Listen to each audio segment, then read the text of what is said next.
Aloha no kako. My name is Keone Kealoha Alvarez. Thank you so much once again for tuning in to another episode. Millions of people are looking throughout the world for this thing called love. Yeah, so here's two single people that are not in love at all telling you where to find love. Exactly. Anyways, moving on. You might agree with me or not, but number 10, the worst place to find love, but it is possible for me, is the club. Yeah, plus I feel like when you go to the club, it's like you're in a very specific mindset. Like, you know, you're in club mode, and either you're like with your girls or you're with your boys, and it's some people go there like looking, but I feel like if you're going, your intentions are definitely not for the long run. You know what I mean? Right. You know what I'm saying? Yeah, going to the club. It's dark. Yeah. You don't even really know what the person looks like. You're literally drinking before you go to the club, then you get to the club and you drink, and then you're usually drinking at, like, no, it's just not good. That turning into love and a long-lasting relationship is very low. Number 9 on my top 10 list would be, I would say, work.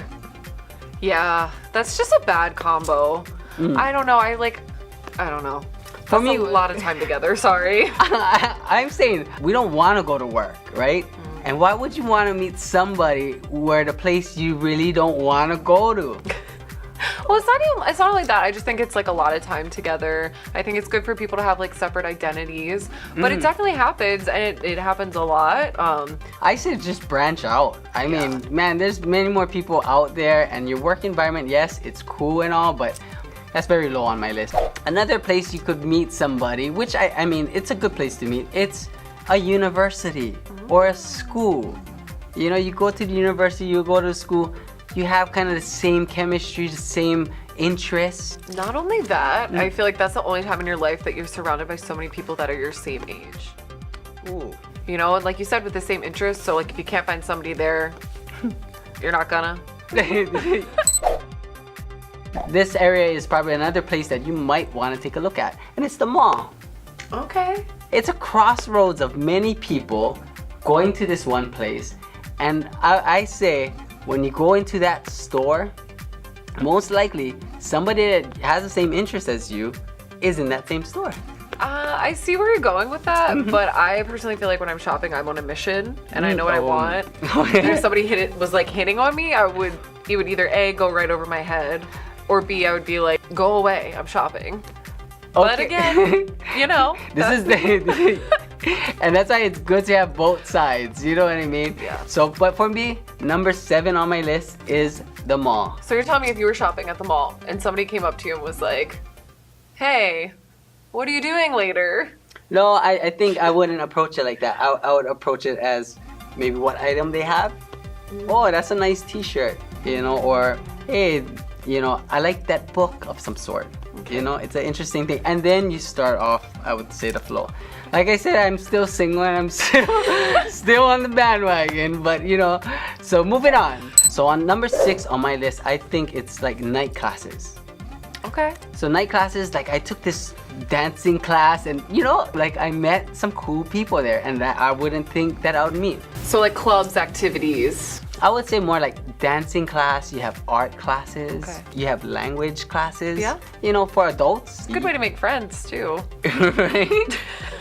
Number 5 on my list. I mean, it's kind of, I don't know, one of my friends told me this, and I don't know if it's true, it's kind of a borderline, but it's Uber and Lyft. What? Why is that so high on your list? Well, okay, you know what, it's like I said, it's not high, it's in the middle. Okay, first of all, if I see like Uber pools and stuff like that, I'm like, I'll pay the extra $1 so I don't have to talk to strangers. But on Uber, you get to see the person's profile. You know that they're all legal, their car is legal, and they're probably a good citizen. You know, and setting the standards really high. Right. Uber and Lyft people. I still don't think that should be that high, but okay. All right, keep going. Number 4. Number 4 on my list. Number 4 would be, I go to this place a lot, and I think it's an awesome place to go to. It's the coffee shop. Yeah. You know, Starbucks. You got a lot of entrepreneurs, a lot of people going to school, wanting to learn different things. I got a drink bought for me at a coffee shop. Oh, how's you? I know. And you know, it was kind of cool. I mean, I'm thinking about the kind of people that you're gonna meet. You know, these are smart. You know, they're ambitious. They're Intellectual type, readers. You know, and if you're looking for that type, I think the coffee shop is a great place to meet people. Okay, yeah, I can see that. Number 3 on my list is online dating. Online dating. Okay, this is where Well, this has to be a separate episode in and of itself. you know, it's not on top of my list because, well, what do you think about online dating? I think online dating it really is like what everybody's doing now. But I don't know, it's just so weird to me. Like, I've had people tell me that the best way to go about it is to think of it like a job interview and to like use the apps as ways to get better at dating. But like, to me, you're literally comparing finding love to a job interview. Like, no, that's like not enjoyable. That's too much work. Like, no, it should happen more natural than that. But then people message me and like want to meet up, or you know, and I'm like, in 5 minutes, let's meet up. Yeah, right? It's so weird. I don't know. I'm like, I need to talk to you more. I need to get to know you more. Then maybe I'll meet up with you. Right. But it kind of like the club. I feel like almost everybody on the apps has the same mindset. You know what I'm saying?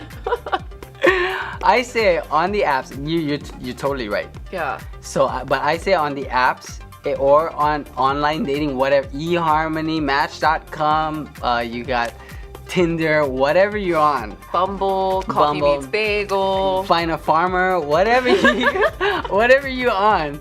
But the key thing with that, I think, with two sides, if you're the person asking someone, you need to be honest. And the person who's responding have to be honest as well to make it work. If you're not doing that online dating won't work. I mean, be honest about your height, be honest about your weight, be honest about your age, be honest if you have kids, smoke. If you're not honest with that, and you can't let a person know, it's not going to work. And I feel like it really depends on like the level of commitment that you're looking for too. And I think that's when a lot of things like, because you know, you don't want to come out and be like, hey, I'm looking for a husband. Like, no, people would think you were crazy. Right. But also, I don't. Yeah, it's a tough one, but it is possible. A lot of people. I know so many people. Yes, that literally are getting married from the apps, and I just don't understand why. Well, you got to think the pool is bigger. The net that you're throwing is bigger. You know, you're challenging against the world. You're meeting people that maybe they don't want to go out. They're homebodies, but they just want to, you know, just check out, stay home online. But I mean, there are people out there, and there's a bigger pool than just going out with You're right your friends. about the staying home on your couch thing. Yeah. Anyways, but that's my number 3. Number 2 on my list would be the gym. And why I say the gym is because the gym is a great place to meet people, and beautiful people, and people who are taking care of themselves. You know, they're eating right, they have motivation, they have goals, they're headstrong, and that's the kind of good person that you want to meet, I would think. Okay, in theory, all that sounds great. But again, if I'm super sweaty on a treadmill and you come up to me and you're trying to hit on me, I'm gonna be like, get away. Like, what? I'm so gross right now. Right. There's a way of hitting on you, and there's a way of slowly hitting on you. I would say, you know, can I help you with this? You know, there's different ways of doing it, but if you're gonna be blunt and walk up straight to the person and just say, wow, you know, you look good in that spandex. Oh my god. You know, obviously the girl is going to get turned off, or anybody who's just you know, straight up approaching you. So there's different ways of doing it, you know. And I mean, everybody likes it different too. Like, some people, you know, would like a more, maybe not that blunt, but you know, head on, straightforward approach. All good checks. Okay, so we're getting higher. I like that one. I mean, a lot of people's going to this place. Your friends are telling you to go to this place. It's the church.